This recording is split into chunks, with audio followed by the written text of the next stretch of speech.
Hola, muchas gracias por invitarme a compartir en estos espacios. Soy Víctor Hugo Mendoza Tovar, docente de la Universidad Militar Nueva Granada, en la Facultad a Distancia, en el programa de Ingeniería Civil. El día de hoy les voy a hablar sobre la predicción de fenómenos sociales utilizando el Big Data y la inteligencia artificial. Hay que tener en cuenta que el Big Data, como herramienta de manejo estratégico de la información, ¿sí?, y la inteligencia artificial como una herramienta de predicción, exactamente se pueden aplicar a cualquier contexto.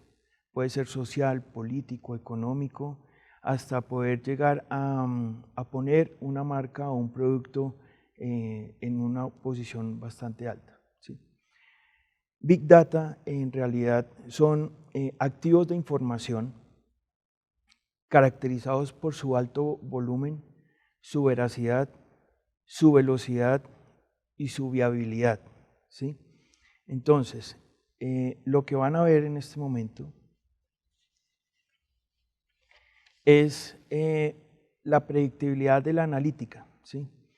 Esta analítica predictiva en realidad se está usando desde el siglo XX en la parte de la Segunda Guerra Mundial, en la forma cuando empezaron a descifrar los mensajes de los alemanes nazis, ¿sí? Hoy en día se está convirtiendo en una tecnología del siglo XXI. Una empresa inteligente analiza, monitorea toda la información que tiene para poder diseñar estrategias eficaces para mantener o atraer nuevos clientes, ¿sí? La parte que estamos viendo es cómo podemos utilizar el Big Data y la inteligencia artificial para poder llegar a predecir algunos fenómenos sociales. En el ejemplo que van a ver, que les voy a exponer el día de hoy, vamos a identificar una especie de la punta de iceberg de un fenómeno social que se llama el reclutamiento, ¿sí? Ok. Empezamos con la parte de las fases de intervención de lo que tiene que ver con los datos. Entonces, lo primero es la limpieza, organización e incorporación de los datos. Luego viene la parte de un análisis exploratorio e inferencial. Y por último viene la parte de un reporte y visualización de los datos. Hay que tener en cuenta la parte de las lagunas de almacenamiento de los datos, ¿sí? En este ejemplo se utilizaron datos estructurados y no estructurados. ¿Qué son los datos estructurados? Los datos estructurados son aquellos que están etiquetados, que tienen filas y columnas y que se pueden trabajar fácilmente con cualquier herramienta de minería de datos. Datos no estructurados tenemos como ejemplo lo que son archivos PDF, imágenes, audios, fotos, ¿sí? La imagen que ustedes ven en la parte derecha de la diapositiva es una imagen de un menor de edad, tranquilos que es mi hijo. En esta foto y en cualquier foto podemos encontrar información muy importante. Digamos, podemos extraer la edad de la persona, podemos extraer algunos gustos que tiene esta persona, puede ser que hagamos un loop o un acercamiento al póster que hay en la pared y podamos detectar, digamos, los gustos por la tecnología, los videojuegos, ¿sí? Y podamos llegar a detectar hasta qué clase de videojuegos le gusta a las personas. Entonces, estos datos no estructurados, después de hacer un tamizaje de esta información, se pueden convertir en datos estructurados que complementen una investigación. Ok, en cualquier proyecto que involucre grandes volúmenes de información, es importante tener un flujo de trabajo definido, ¿sí? Es importante el poder llegar a contar una historia, ¿sí? Con los datos podemos llegar a contar una historia. Hay que tener en cuenta que el dato como no tiene un valor solo. Si llegamos a pensar o a concluir que llegar a tener un cúmulo de datos ya tenemos un valor, es una mentira. El cúmulo de datos que podamos llegar a almacenar tiene que estar procesado. Después de un procesamiento se vuelve esto una información y luego de la información se vuelve en un conocimiento. Este conocimiento en realidad lo que sirve es como una herramienta para tomar decisiones, ¿sí? Entonces, se partió de un análisis enmarcado en el flujo de la analítica descriptiva y predictiva de datos. Se utilizó una herramienta que se llama Power BI, en el cual permite crear una colección de consultas y poder intercambiar archivos de manera mucho más fácil.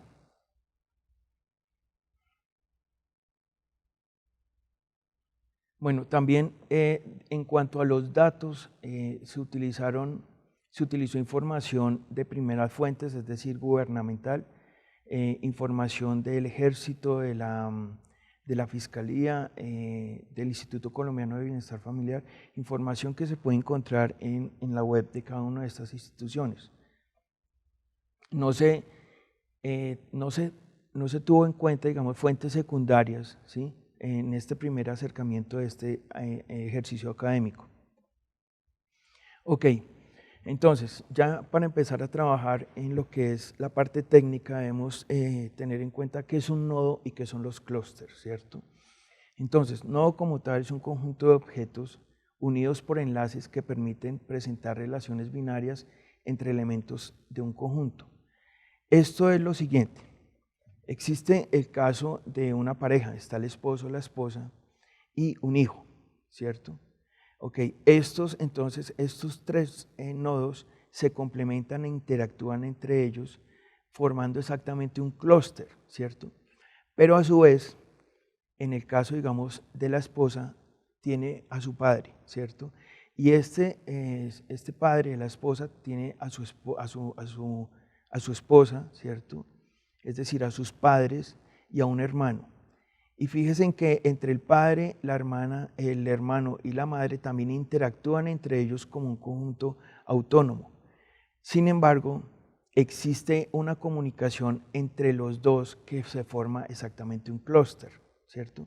Entonces, en realidad el clúster es una concentración de empresas e instituciones interconectadas entre sí. Digamos, puede ser por una actividad económica o puede ser una actividad social, ¿cierto? Y termina siendo exactamente una especie de red neuronal, ¿sí?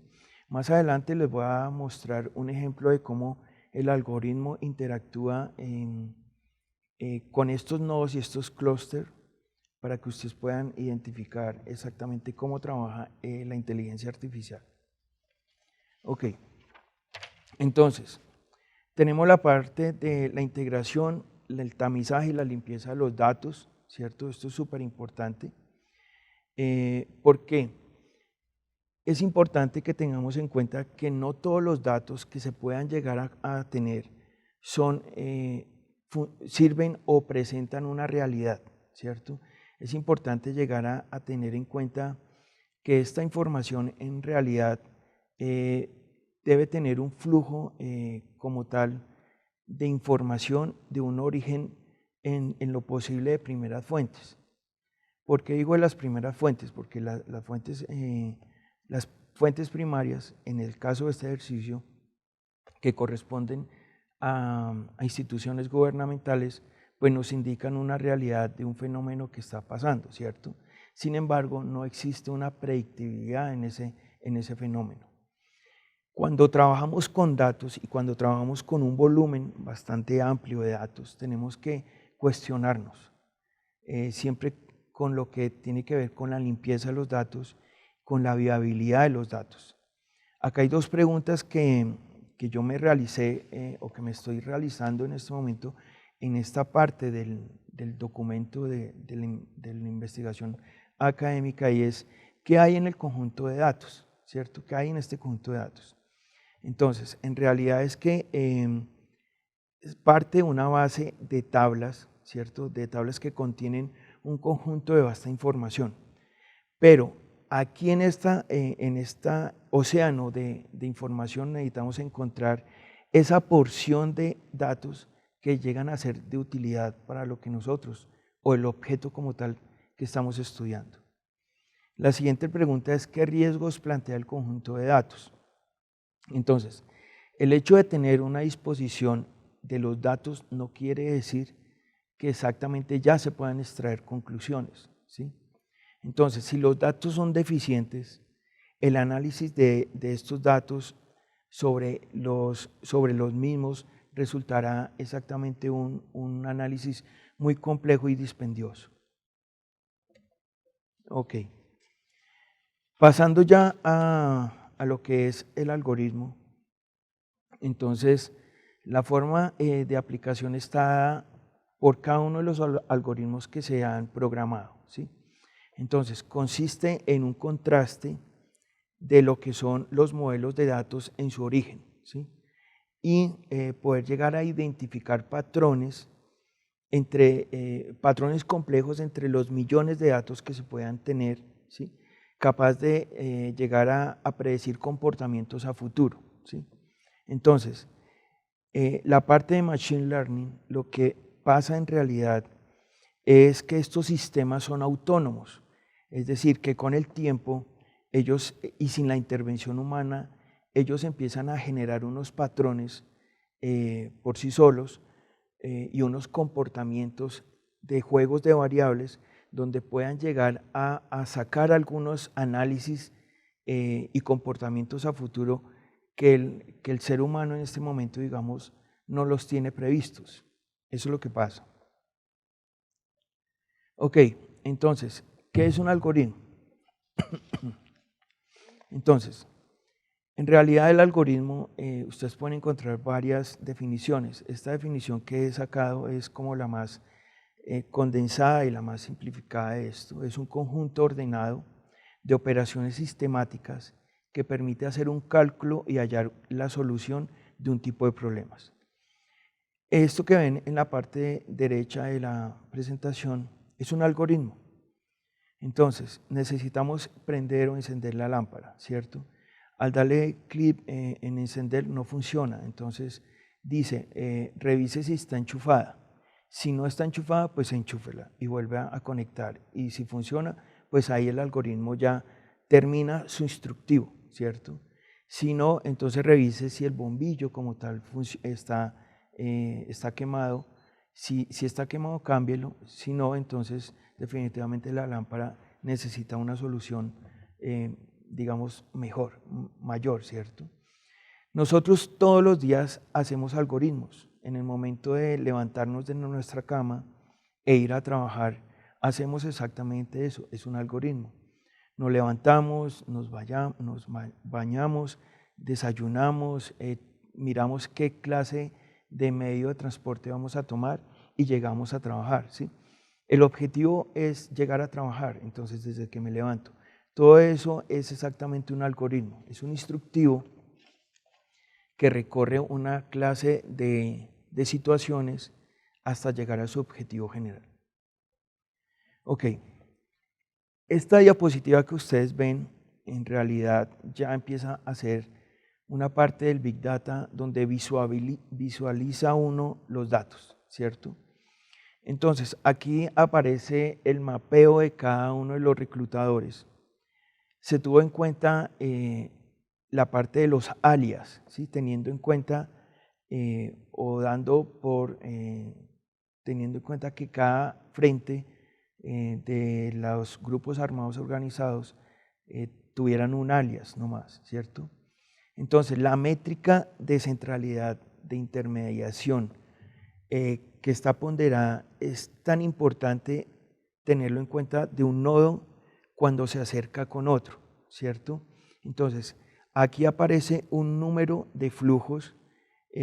Ustedes ven en la parte derecha que aparece, digamos, un reclutador que se llama Alex y tiene conectado otros reclutadores, digamos con el nombre de Alberto, Guillermo, y entonces ustedes están viendo en ese momento que hay muchas líneas conectadas con este nodo, ¿cierto? Ok. Aquí en la parte de la predicción, ya trabajando el algoritmo y hablando ya de Machine Learning, entonces permite predecir el comportamiento de un fenómeno, ¿sí?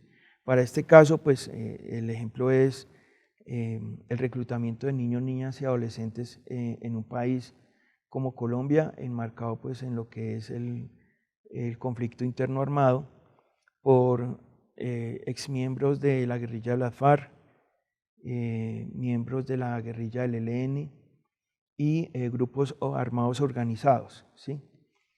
Entonces, ¿cómo con esta información se puede extraer datos, digamos, de georreferenciación? Es decir, cómo algunos grupos armados organizados llegan a extraer de la zona donde hacen ellos influencia estos niños que son atrapados para que lleguen a ser parte de estos grupos, ¿sí?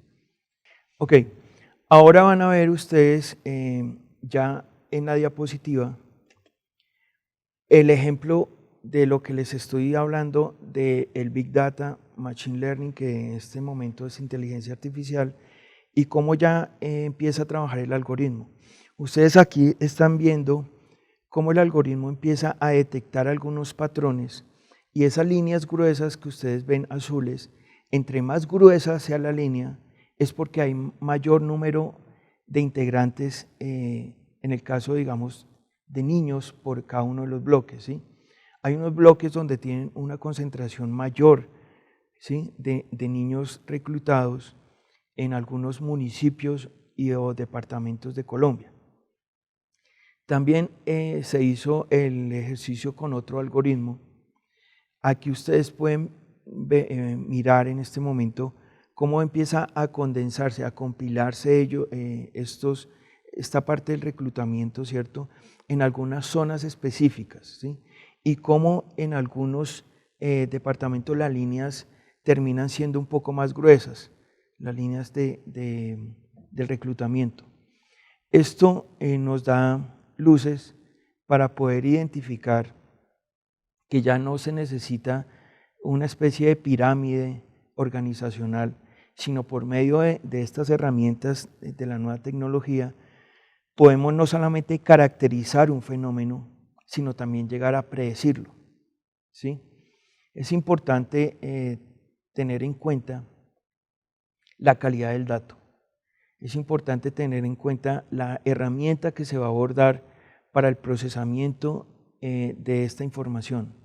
Y es importante poder llegar a conseguir una información para que pueda plasmarse por medio de una herramienta de inteligencia artificial que nos permita ver en este momento cómo interactúa un fenómeno en un país con ciertas situaciones, como lo es Colombia, que tiene todo un juego de variables que pretende exactamente hasta llegar estos grupos a reclutar niños de nuestros países vecinos, como Venezuela.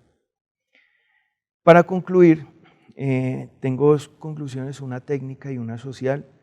En lo técnico, entonces, Machine Learning, como una expresión de la inteligencia artificial, se convierte en un referente para presentar panoramas reales, ¿sí?, frente a comportamientos como la fluctuación de los mercados.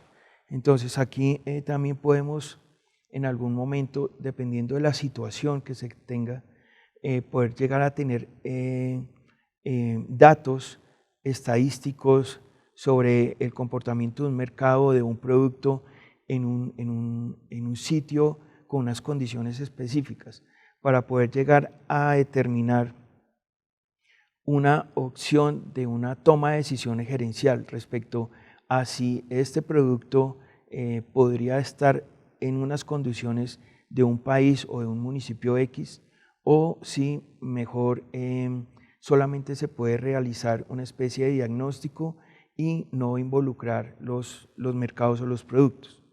Y ya en la parte social, en lo que depende como tal de este primer acercamiento académico, entonces los grupos armados organizados, la verdad es que volvieron a florecer, ¿sí?